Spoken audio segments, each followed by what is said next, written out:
Hi everybody, welcome to our Carcanet book launch tonight. My name is Becky. I'm really happy to be here. Thank you all so much for joining us.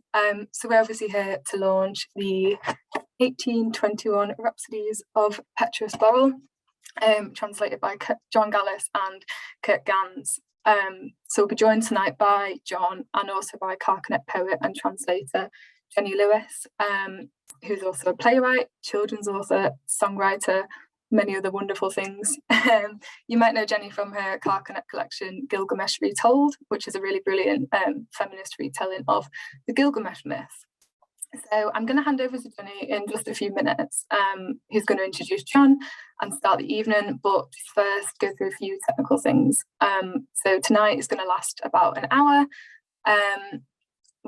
This is a Zoom webinar, so we can't see you, but you can see us. But there is a chat box. I see a couple of people have put a message in the chat already. Just to note that when you put something in the chat box, please set it to everyone, because it defaults to hosts and panelists, and then no one else can read your message. So please do say hello, let us know where you're coming from. Any thoughts you have about the reading, just, speak your mind. While John's reading, I'm going to be showing the text on the screen. You're in control of your screen, so you can recalibrate it as you wish. Click on the text to be bigger or John to be bigger if you need to lip read. If you have any technical problems, then just put them in the chat and we'll try and help. Another box to find is the Q&A box. So later on in the event, there'll be a chance for you to ask any questions you might have, share any thoughts, and we'd love you to get involved. And if you put something in the Q&A box, then Jenny can put that to John, and then it'll be a good evening. So lastly, thank you for paying your £2 to be here tonight. I'm going to put the discount code in the chat in a moment, but it'll be sent out as an email as well, so don't worry if you miss it, because you'll get it then. So I think that's everything from me. I'm going to ask Jenny to come on the screen now, who's going to introduce John, and we can get started. Thank you. Well, hello, everyone. Thank you very much for joining us this evening. It's very exciting to be introducing Petrus Borel's work in the brilliant rollicking and wonderful translation by John Gallas and his brother Gnzl. I feel deeply honoured to be introducing John, who has managed to cram into one life more than most people would be able to cram into 2 or even 3 lives. And congratulations are in order, because John has just won the Brian Dempsey Memorial Prize, which will result in the pamphlet publication of 17 paper resurrections, poems based on Welsh graveyard inscriptions with accompanying computer-generated images. John was born in Wellington, New Zealand in 1950 and came to England in the 1970s to study Old Icelandic and medieval literature at Merton College, Oxford, where he had not one but 2 high-table dinners with J.R.R. Tolkien. He has since lived and worked in York, Liverpool, Up Holland, Little Ness, Rothwell, Leicester, and currently Markfield. He's worked as a bottle washer, a researcher, an archaeologist, and a teacher, and he's published 11 collections of poetry with Carcanet, the most recent being The Ecstasy in 2021.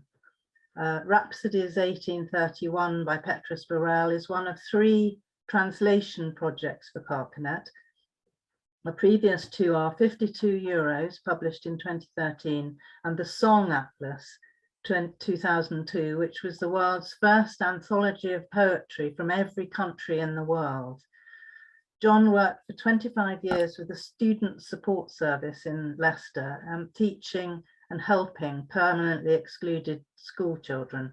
He took early retirement 8 years ago.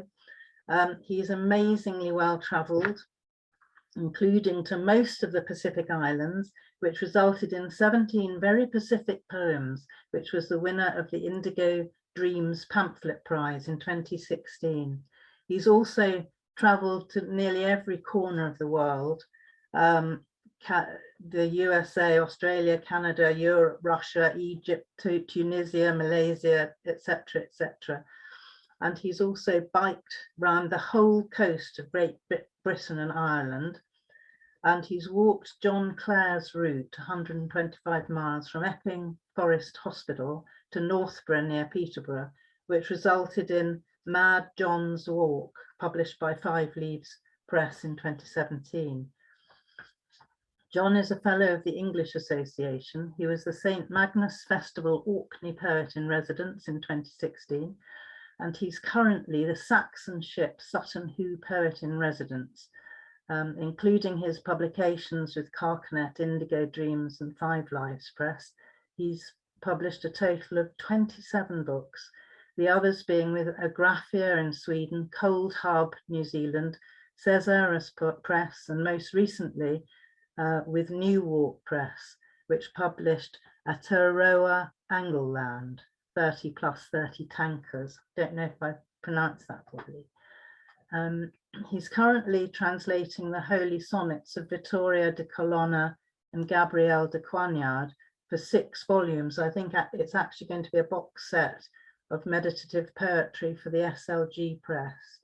And he's working on a number of other projects as well, including The Buke of Howlet, an opera libretto for the Scottish composer Alasdair Nicholson, Blue Tankers, a series of picture poems, and Bodwin and the Beasts, a novel for teenagers.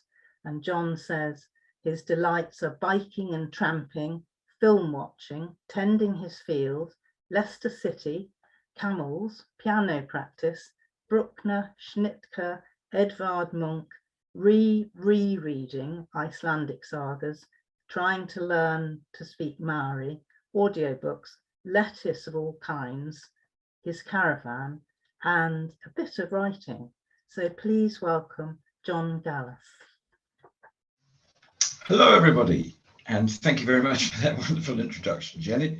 Can I, before I start doing anything at all, say thank you very much to my brother, Kurt Gnzl, who did the first work for all the poems in this volume, translating from French into English. We'll talk a little bit more later about the actual process of what we did, but for the moment, I shall do some reading. So I'm going to read 1, 2, 3, 4, 5, 6 poems from the book, which will give you some idea of the sort of character that Petrus Borel was. He moved from a slightly more provincial town into Paris and became one of the bizarrists, which were a group of people whose behavior and libertarian views and literature attempted to make a striking and sensational effect. However, they had rather less sensational effect than they intended, and especially, sadly, poor Petrus Borel, who did not make it. He was poverty-stricken most of his life. He tried every avenue of sensationalism and kinds of writing and revolutionary politics and everything to be noticed and have his gifts realized, but it never actually quite happened. And to me, that makes him one of the most interesting poets you could imagine. So here are 6 of his poems from the book, and the text is now on the screen as well. This is the prologue, which is a sort of proclamation of his poverty, and also, interestingly, and it's very typical of Petrus Borel, a kind of an excuse for failure before the failure happened. And of course, it did happen. And he's covering himself in every way by saying that his poverty may well get in the way of his being able to realize his potential, which of course it did. So this is the prologue to the collection. To Leontrop, architect. Behold, I will do a new thing. Now it shall spring forth, and the beasts of the field shall honor me, the dragons and the owls. The Bible. When your Petrus or Pierre had no stone to make his chair, no more sighs or tears to shed, and ne'er a nail above his bed to hang his old guitar upon, you gave me shelter, dear Leon.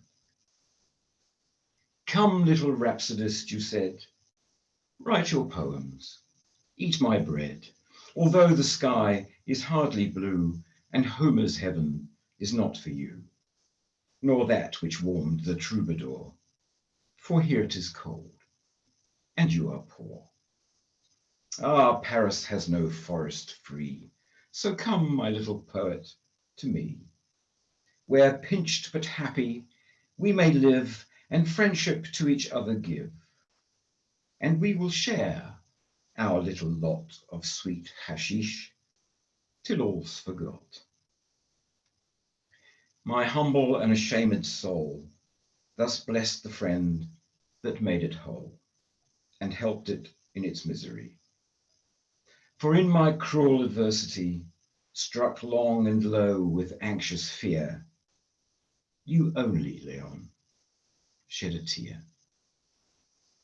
Do not naysay my gratitude. Should I naysay your fire and food? I cannot hide my thanks to thee. Ah, no, my dear protector. See, I tell the world my dire distress, uncovered in my nakedness. And wish it that the world may know I did not flinch, for I can show 2 lots of earthly pain at least, at this, the world's all-sumptuous feast. For poverty ne'er broke my youth, or cracked the brittle branch of truth. And wish it that the world may see my beard is not the all of me. I have my heart, I have my song, that smile when troubles come along. I have my guiding soul, whose fee is unretreating victory.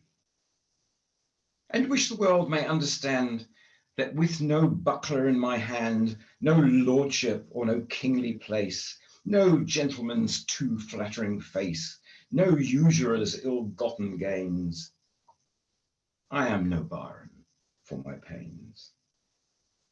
I write no elegies for courts, amidst their lusts and wastrel sports. No hymns to gods do I rehearse, no lady's thigh displays my verse, that springs from wealth and gluttony. My song is of my poverty. Now, that's a very fine proclamation, and the epilogue, as we shall see at the very end of the collection, echoes it as well. However, the contents in between the prologue and the epilogue don't quite fit with what he's proclaiming is the actual topic of his poetic gift.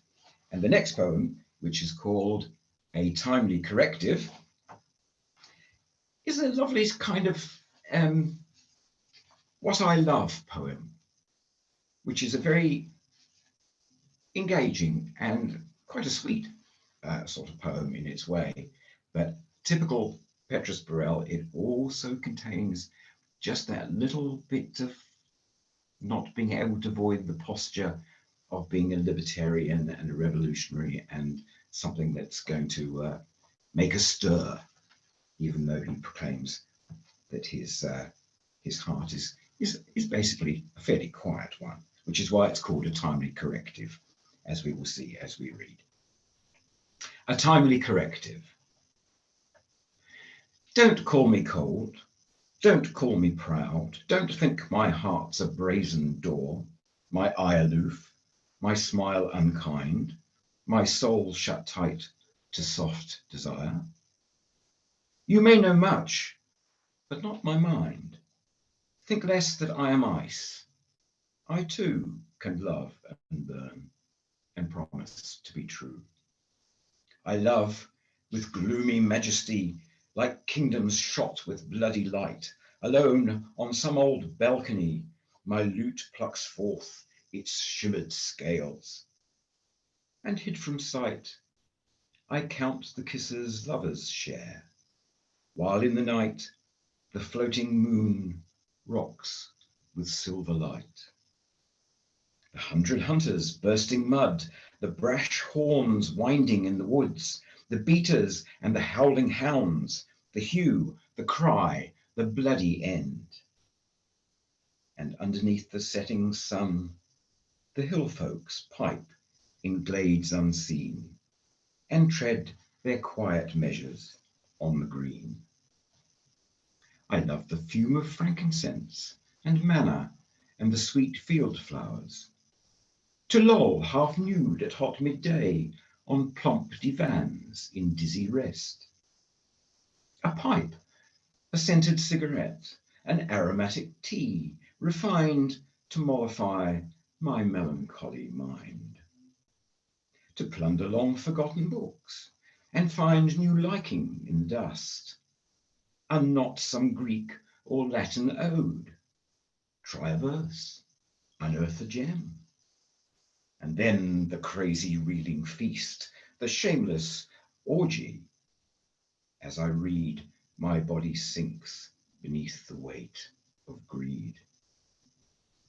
And summer nights, through woods and fields, a gallop on my pelting bay, songs of war that wake the steeps, and fire and flames my darksome thrill. To crush the tin god and his flag, to splash the blade with blood, to break the rash invader's heart for freedom's sake.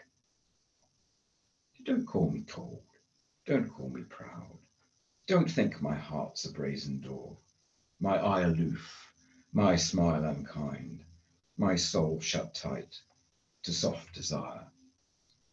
You may know much, but not my mind.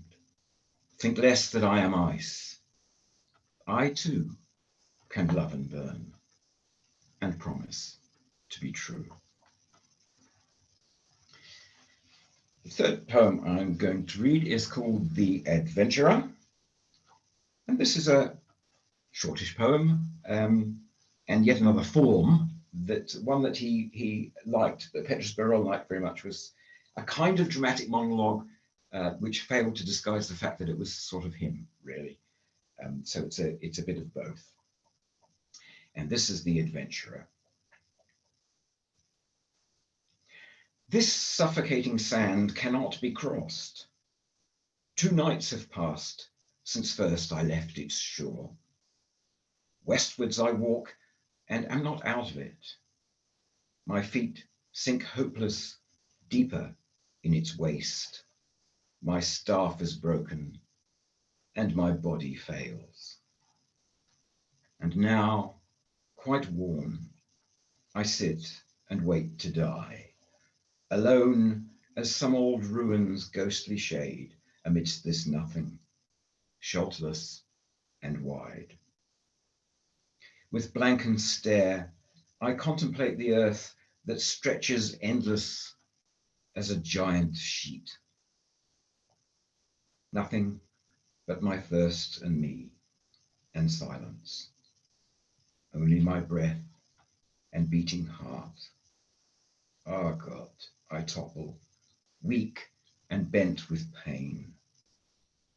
How small is man in such immensity? Ah, God, how feeble in the face of sorrow's breath. Blaspheme and weep, presumptuous traveller. Wake now from your desperate dream of gold.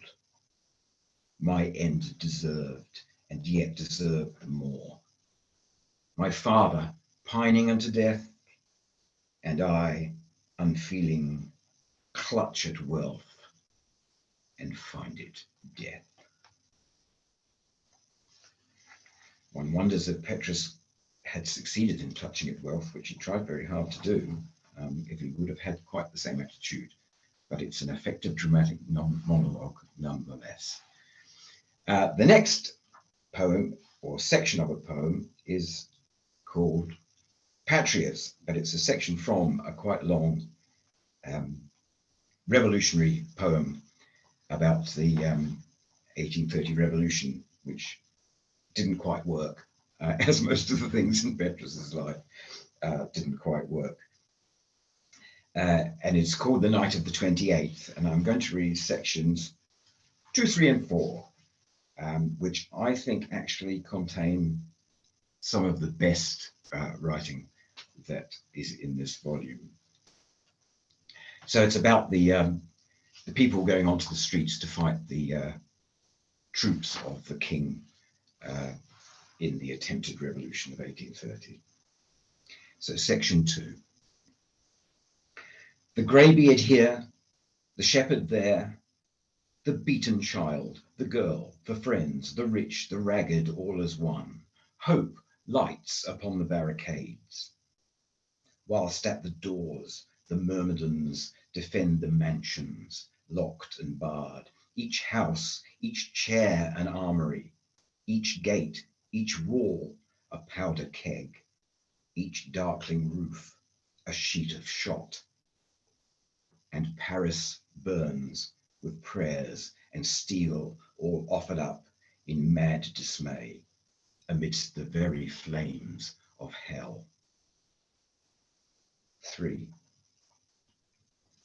Here sits a maiden, fond with love, who ties a ribbon in her hair and waits her love's return,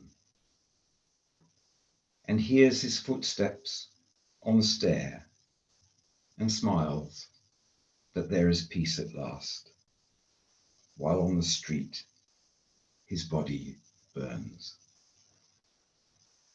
4.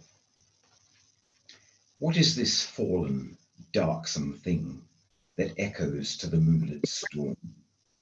This house despoiled of lights and lackeys, empty couches, loveless beds. Where is the watch, the loud alarm?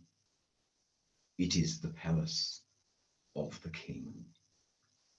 Old, debauched, and desecrate, he flees in terror to St. Cloud, and there this little Nero lies truckled on his terraces and peeps upon his butcher's work, the slaughter of his baffled state.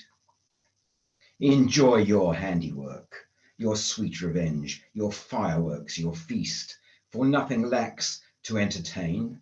Enjoy the desperate mothers' screams that call their sons in frantic wise, whilst they are felled like fields of wheat.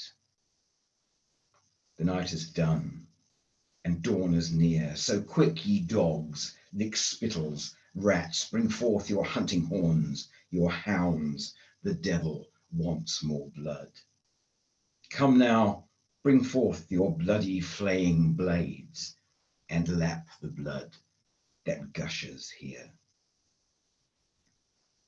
5. And still the people cannot know what chance may hap, what end will come, what struggles in the womb of time, what victory, what dark dismay. But bound to liberty, they rise to fight once more and scorn their fate. Great stuff. And finally to the epilogue, where Petrus Borel attempts to round up and make the appearance of this volume being a considered and consistent whole, which of course the delight of the volume is that it is precisely the opposite of that, and full of a complete almost wilderness of darting down all sorts of poetic avenues in an attempt to make it, as it were. I made a little list actually. There are laments, there are revolutionary poems, there are dramatic monologues, self-confessions, love poems, 2 Gothic horror poems, violent political poems, poems that express his views on art, on the death penalties, on aristocrats, on the nature of what a poet is and poetry. There are whimsical little poems. There's one called I Wish I Was a Bird. There are folk song-like poems. There are poems that are like song lyrics. There are poems about dreams. There are poems that illustrate moral examples. There's even an unfinished fragment of drama in the middle. And there are forms of all sorts like villanelles. So it is a delightful sort of explosion of fireworks of him attempting to do everything. But he did try at the end to make us believe that he was actually a very calm person who simply wanted to express himself, and strength lies in chains, he said. And this was also another one of those little things about Petrus Borel that because he was in chains, as it were, i.e. unnoticed, he made a thing out of it as if it was a good thing. And this poem expresses it really well with the very, very beautiful 2 lines. A shaded lamp is duller to the sight. It must, like hearts, be broken for its light. It's couplets like that that make you think that Petrus Borel is actually worthy of a good place somewhere at last. So this is the epilogue. And what an interesting epigraph from Burger. Listen, listen, listen. And this was Petrus Borel's cry throughout his entire life. But sadly, people failed to do so to a large extent. Epilogue. You think me happy, nice, correct, and calm, because I smile and do no harm. Because I live without ambition's care, without regrets, a virgin to despair. But see you not, within my walled breast, the parchment heart, the fire dispossessed. A shaded lamp is duller to the sight. It must, like hearts, be broken for its light. Poor Andre, when your head drew near the blade, you raged upon the tumbrel, dismayed that you must leave your country still undone, its glory and its freedom yet unwon. And I, in the extremity of need, rage too. I strike the rocks of life, I bleed, I cry to heaven how I am tortured still, who feels his power, yet bears a shackled will. Power, irons, ha, no, a poet, mum, who tries for heaven, but whose muse is dumb. Strength lies in chains. Away, for who may bear this gaudy time, bereft of good? Beware and work, for who believes that better waits? Work, for howling destitution baits each thought that comes like hope in solitude. What says my lute in answer? Only food.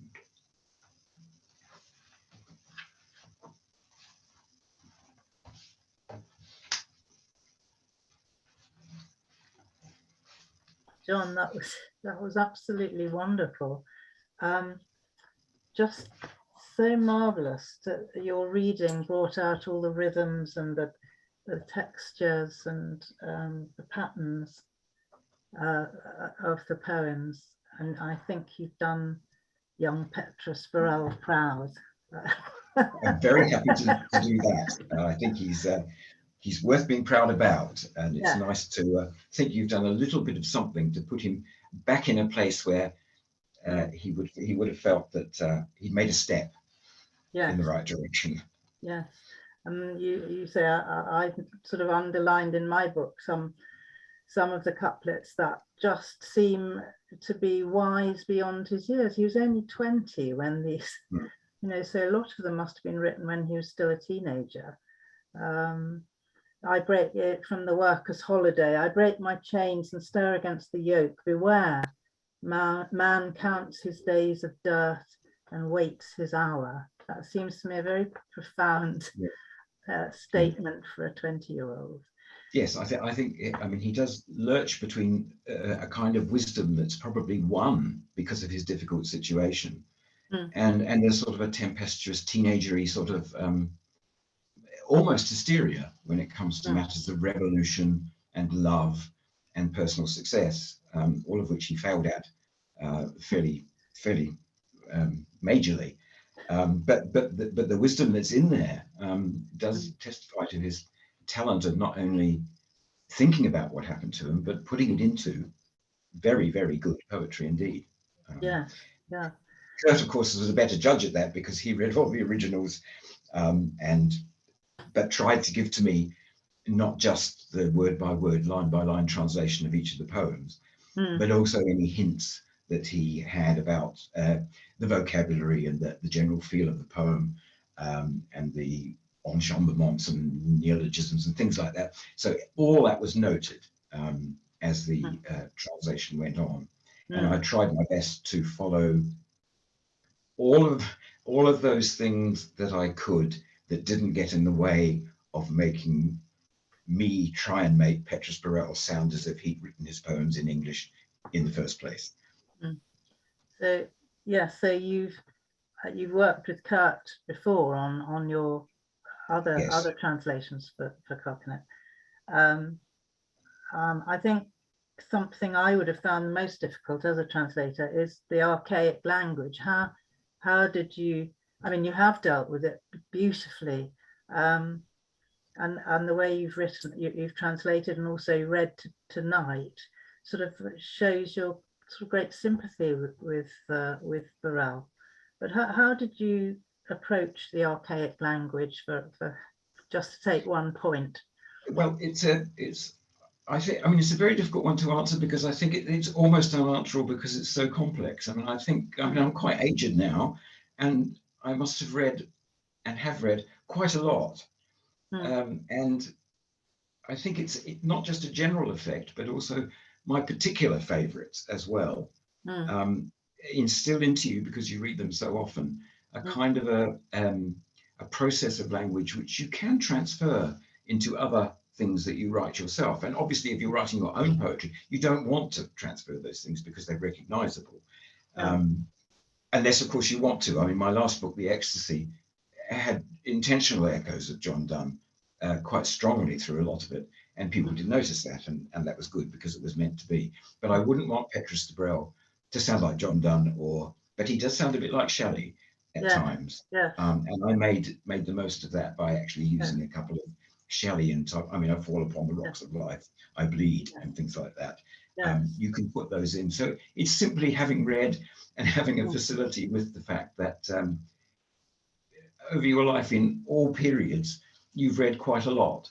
And my favorite period is the sort of Elizabethan period where vocabulary and expression were at their most sort of decorative and inventive and intense, I think. And you can use that as a base quite often, just for using language. But it was probably Shelley. The same revolutionary thing, the same sort of very personal, slightly hysterical nature, and of course Shelley was probably an awful lot better and was in fact noticed very much, but Petrus wasn't. But yes, there are elements of Shelley in there. But I think that sort of comes fairly naturally. Of course, it's more difficult when you do have forms and you do try to rhyme, and everything in this book is metrical as well. But that comes to me fairly naturally, and I do like rhyming anyway. And I have 3 rhyming dictionaries just on my right here, which are very helpful indeed. Well, it's all very effortless, which is a great thing to have achieved. Well, I think that's the point. I think it should read as if, as I said, Petrus Borel had written it in English, and at no point should somebody say, "Oh, this is a translation. That's slightly awkward, isn't it?" But he may be trying to stay very, very faithful to Petrus Borel, and therefore wants to include something that's awkward because it's faithful, rather than do it himself, which is more creative to me. But my opinion is that if I translate somebody, then I'm going to translate them with 100% of my effort and energy and skill. Therefore, the translation will sound a little bit like me. I mean, it couldn't possibly not, because if you're using all your skills, then it's going to sound a little bit like you. And hopefully it sounds still like Petrus as well. I think it does. And I think T.S. Eliot said that Chapman's translation of Homer was more Chapman than Homer, as is all the best translations, really. Yes. But looking at your own bookshelves, how many of your favorite books of old and new are translations, and why Do you think that might be Right. I must tell everybody, because I've got a list here, that we did actually think of this question, didn't we? Yeah, Because I actually that was felt, I mean, supposed it's to well come worth it, first. because it's astonishing. I mean, I don't keep my novels. I've got one shelf of novels in my house, and here we go. I did make a list. I've got 7 Yasha Kamals, 3 Orhan Pamuks, 5 Ismail Qaderis, Don Quixote, Proust, The Glass Bead Game, the entire 17 Icelandic sagas, Andre Bieلی's Petersburg, Till Spiegel, The 1001 Nights, complete 3 volumes, Rob Grier's Jealousy, Tristan, Dante, Homer, Boccaccio, and even Queneau's Exercises in Style. And every single one of those is a translation. Mm. I mean, I've also got Vanity Fair and Tom Jones and Tristram Shandy and things like Yeah. that. But I was astonished at how many of my favorite books and the books I love and want to keep. And I think if you can say that you love, I mean, let's take any of them, Don Quixote, and I've got the Shakespeare, the Elizabethan translation. If you can say that you love Don Quixote and it's come to you through a translation, that's a real credit to the person who did the translation. That you can love something and it seems so natural to you. It may be different from Don Quixote. You know, it may have bits missing, it may have bits added, it may be sort of round the houses a wee bit, but that doesn't matter. You're getting a full book in English that reads beautifully and is stunningly entertaining and very funny and beautifully done. And your favorite book, I think. Almost, yeah. Tristram Shandy's my favorite. Something that actually I'm going to go away from our list of questions, because something that's just occurred to me, you're translating, which sounds marvelous, the Holy Sonnets of Vittoria de Colonna and Gabrielle de Coignard for this it's a little press in Oxford. How's that?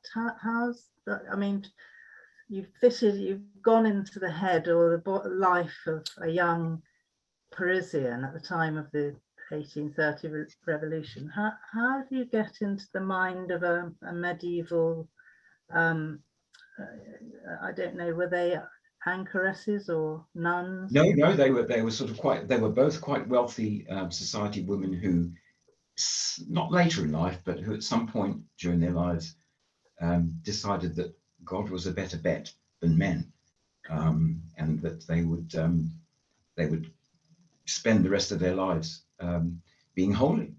You know, not disappearing into a nunnery particularly, but no. You know, with court life and stately life at the time, they decided to opt out slightly from all the power struggles in the courts and the sort of affairs and everything, and become what they consider to be a good person. It's a very interesting question, that one, because I think, as with Petrus, all you can do to get into the head of the various people you translate is to read the poem and translate it. To me, to know, and I don't know all of Petrus Borel's context and his contemporaries and history, and I simply don't know that. And I think if I did, it might be slightly different. So to research those 2 women whose sonnets I'm translating would probably, to me, actually be something that might get in the way a little bit, because you've got something between you and the poem, and you're considering something outside the poem. Whereas to translate just the poems was absolutely fine, because the content is very straightforward. There's another interesting thing about that too, is that that my earlier translations, such as in the Song Atlas, went for effect with very little rhyme. And as I've got older, I have felt that if the original rhymes, I have to make some sort of effort. I mean, not the same rhyme scheme particularly, but it has to have that feeling of sort of fluidity and what is it? You know, when you have that couplet at the end of a Shakespeare scene, sort of rounding off in a nice way, not only at the end but also during the poem as well. Well, we did talk about this. One of my favourite poems, A Fire in the Marketplace, which is page 76 to 77, and has a beautiful lilting refrain. And do you wear your white dress yet, for one you love, my sweet Jeanette? And it's such a lovely fluid poem, but you say actually it was a really tough one to translate. It was a hard one because it's one of three sort of almost folk songy things. Petrus is very difficult when he does something which he pretends is objective, because it never is. It's always him. Yeah. And within this little sort of love poem, as it were, which is supposed to be about somebody who fell in love with somebody and he's now separated from them, and he's heard there's a fire at her village, and he's very worried that she was in the fire, and he hopes that her white dress and she are still okay, because that's how he remembers her. But it's about Petrus's frustration about not having a girlfriend, and this thread runs all through his poems, and he can become bitter about it. He can become suicidal. I think in 3 of the poems he takes up either a knife or a pistol to blow his brains out or stab himself in the heart, because he hasn't got a girlfriend. And he can turn on them, he can be unpleasant about them, or he can be very soft and lovely. There's a beautiful poem where he invites someone to come and sit with him beside the city walls and just look out over the scenery. It does turn a bit hysterical towards the end, but it's very sweet and very gentle. So his reactions were always full of good intentions, but sadly they turned to slight bitterness and a caustic. But it's very much sort of teenage angst, but I think he does very well with it, very much better than most of us did as teenagers. Yes, yeah. Yes. Yes, I think there's a kind of a built-in disappointment, isn't there, that that all the teenagers and everybody who's young thinks that they're going to accomplish the dream and make a big mark on the world, and everybody will notice them, and they'll be fantastically successful, and they'll have lots to eat, and they'll be wealthy. And he thought exactly the same, but his unfortunate thing was that he wanted to do it through poetry, and people just didn't take any notice of him. But as we can see, he did write very good poetry, but he just never caught on. And then all that teenage stuff becomes the same as everybody else's life. He tried and he tried. It didn't work. So then he did several quite sensational things. There were some very naughty novels that he wrote, which were sort of briefly quite famous. He called himself the lycanthrope, and he still is, and that made people sort of sit up. And of course, in the end, he just faded away, and he had to get a job. And worse than that, he had to get a state job, and ended up in Algeria doing administration. And depending on the source that you read, either did it very well with compassion and kindness, or extremely badly with very nasty sort of money-centered concerns, and died because he wouldn't wear a hat out in the hot sun, because he was bald, and he said that if God had wanted to save him, he would have given him hair. So he wouldn't wear a hat. And then he was buried and nobody knows where. So it's a big decline. Bittersweet and very sad, but there's humour as well. And there are some questions for you. Michael Schmidt has asked, were you aware of tonight's topicality in terms of current events? No.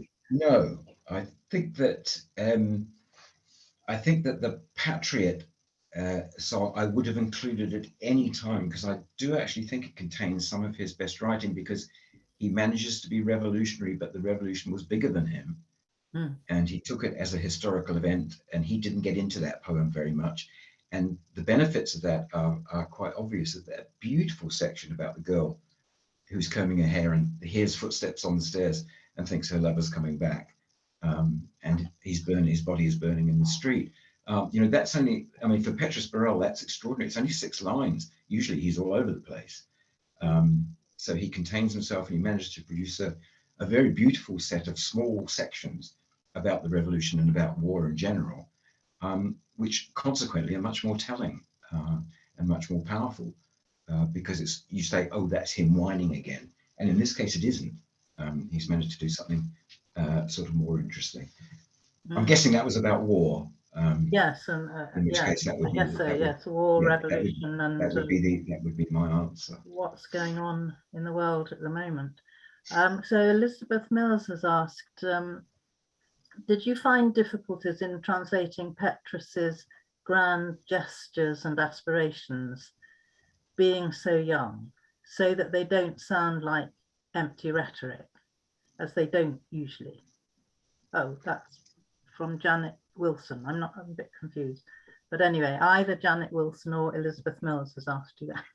I think it's similar to the answer that we were talking about before. I think having read a great deal of sort of poetry and I mean even Shakespeare and things like that, the amount of expostulation or whatever available to you is immense, and the R's and the O's and the declamations and the exclamation marks and things like that, and the italics and the growling and the agonies and and all that sort of thing, still remain within the vocabulary of the literature that has been already written.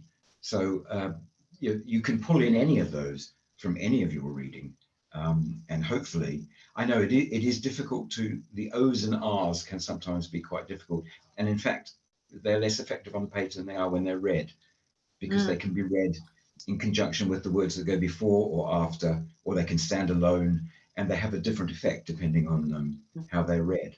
But yes, that sort of that gesticulating in that thing, because it's so much a part of him and his poetry, had to be taken very careful and good care of. So I did have to draw on a vast number of, I'm just looking on my right here again. I mean, I do actually have 1, 2, 3, 4 thesauruses, 3 rhyming dictionaries, the Book of Slang, Brewer's Phase and Fable, and there are 3 others that I can't identify at the moment, but I do have those all to hand, as well as the poetry library downstairs, you know, which I could go to and sort of say something like, how did the Romantics do those gesticulation things, and use some of those if I couldn't remember them myself. So there is a big library of sort of slightly hysterical writing that you can pull in and modify and change or just include or even accentuate if you want to. I hope that answers that one. Yes, I think it does. I must say, when I started, I'd not heard of Petrus Borel. I think most people haven't. That's why you've done such a jolly good job of rescuing him. How did you come across him? It was exactly the same. Well, my brother and I, because we'd done some translations for Carcanet before, most especially we loved doing Emile Verhaeren, who was a French language Belgian poet, and we really, really enjoyed doing it. And we went on and on and on and didn't really care if anybody took any notice of our translations, because we just enjoyed doing them so much. And then something happened. We probably came to the end of the Verhaerens or something that we wanted to do. And Kurt said, is there any more? And I said, I'll see what I can find. So I simply went to the Google list of French. You have to probably go back to the 19th century to be safe with all the sort of copyright and translation things. And just went down the list of all the poets that were there.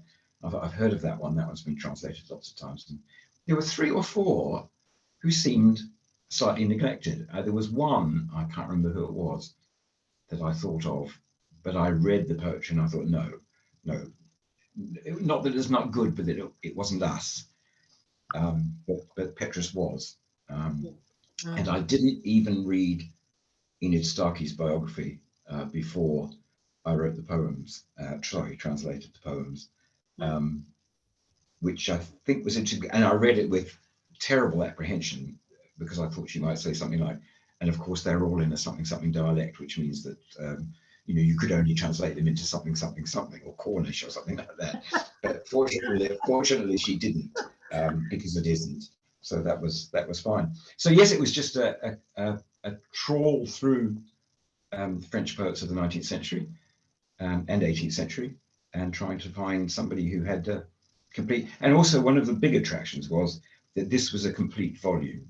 I mean, this volume, the Carcanet volume here, is the complete thing as it came out in French. So it's got his prose introduction and all the poems and all the dedications and all the epigraphs, and it's exactly as it was, except it's in English.